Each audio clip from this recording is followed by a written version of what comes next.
This past Christmas, one of my best friends very, very kindly gifted me this Mossery sketchbook, and I've been holding on to it since then and trying to finish a few of the other sketchbooks I have on hand, but I finally caved and really wanted to give this sketchbook a go.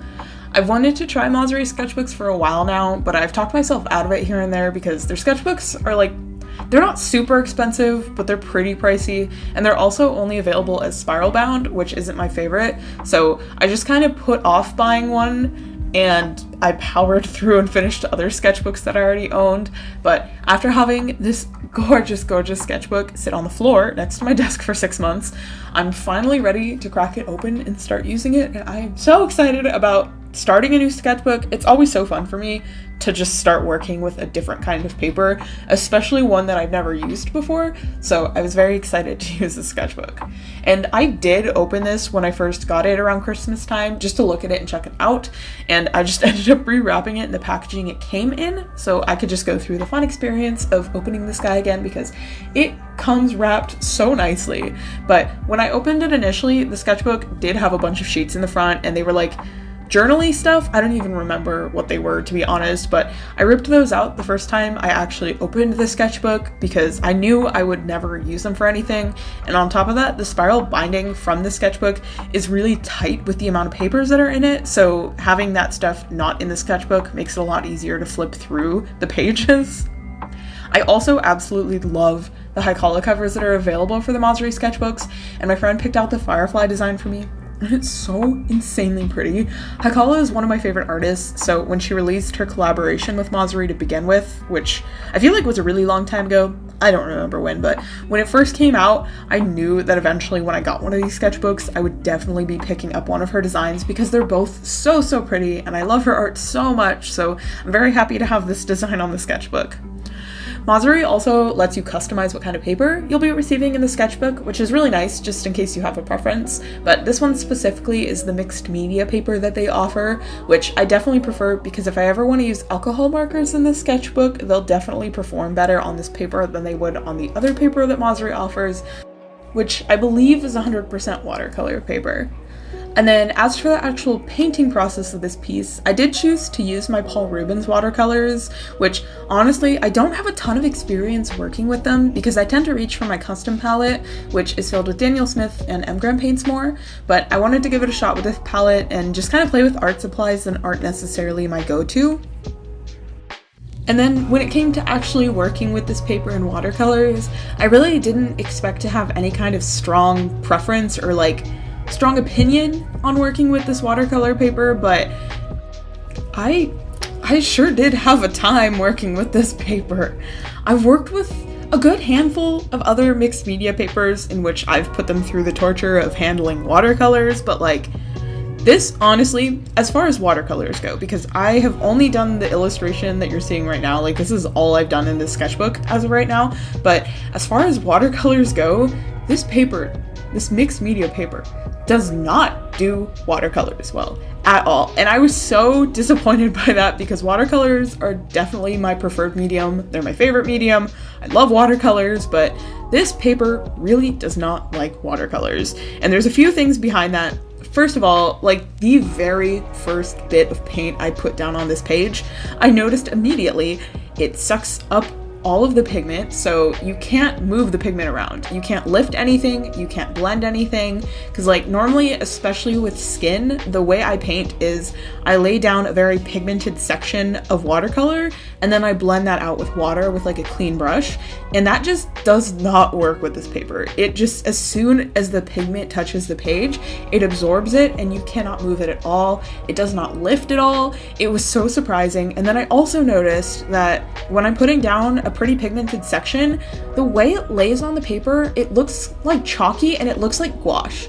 And this only happened in a couple of places, and I have no idea why. It was just so weird and so jarring because I've never had mixed media paper handle watercolors so poorly. It was just such an odd experience because I really expected it to do well. I didn't expect to be oh my god, this is the best mixed media paper I've ever used in my life for watercolors, but I did not in any way, shape, and form expect it to not meet my standards for watercolor paper.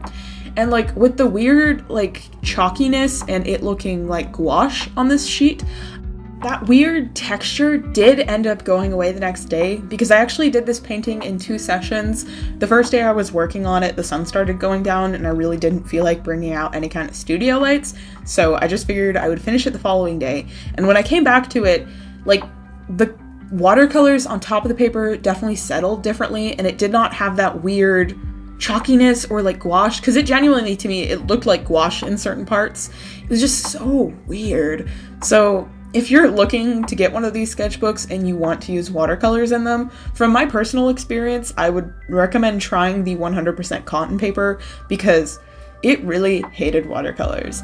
And this is definitely, like I said, this is the Paul Rubens palette I'm working with, and I don't often use these watercolors, so I guess there's a chance it's maybe just these specific watercolors, but I'll try other watercolors on them in the future, my normal palette, and see if that really changed anything, but I don't think it would, because like, I've still used the Paul Rubens watercolors on different papers, and I've never had this issue before, so just such a strange experience, and it was just like, I don't know, it was so upsetting that it soaks up the pigment so fast. Like, you have no movement, you have no room to like blend anything out, like pretty much right when you lay it down, that's where it goes. So it took me a lot longer to actually do layering of any kind in this piece because I had to be really meticulous about how pigmented the color I was laying down was, so I didn't accidentally put like way too much color and then not be able to lift it at all. There's like some pros to this, I guess. If you're doing a lot of glazing, it's really nice because you don't have to worry about it lifting the colors below. But like, as a whole, with the way I use watercolors at the very least, it was very not fun to have that go on.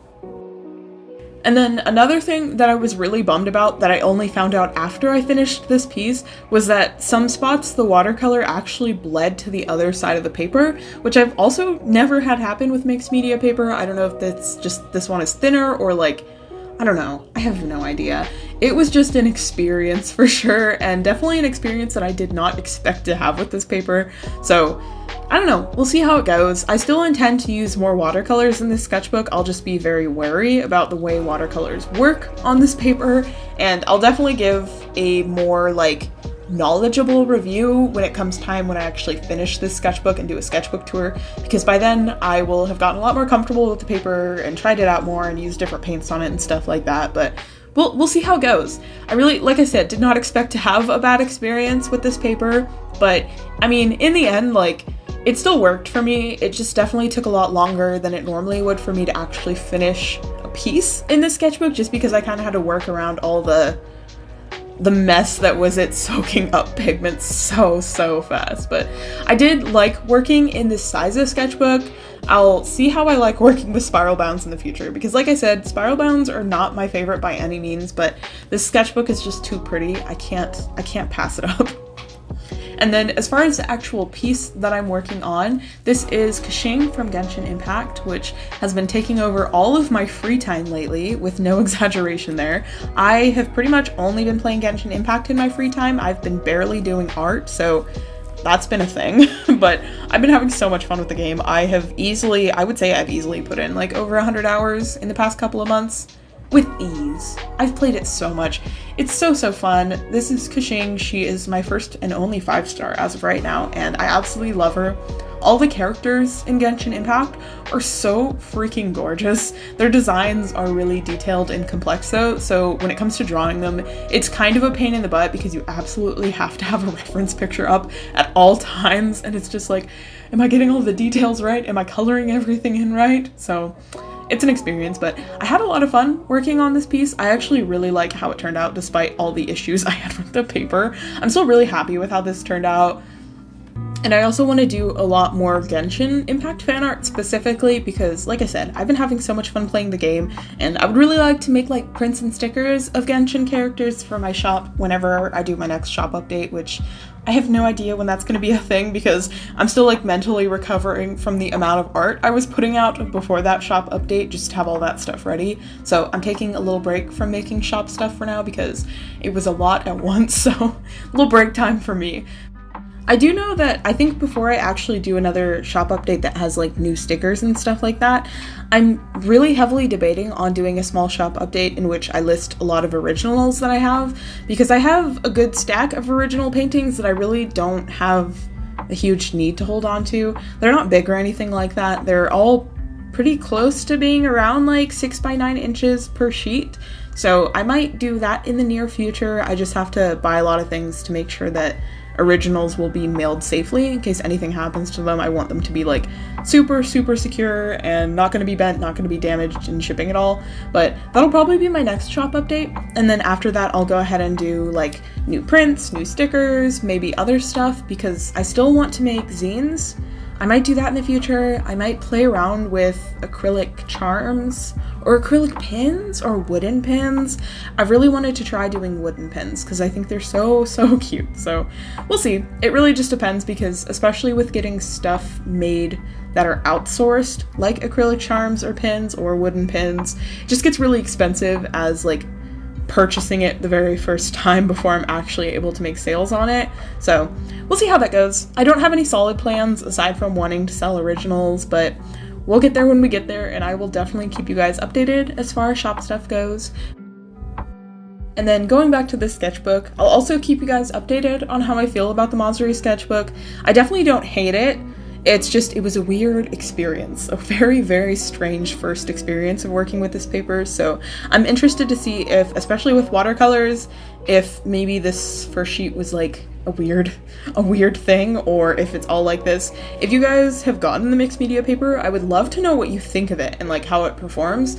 Like I said, I've only done this first sheet in the sketchbook, so I haven't been able to try any other kinds of mediums. I haven't used gouache on this paper.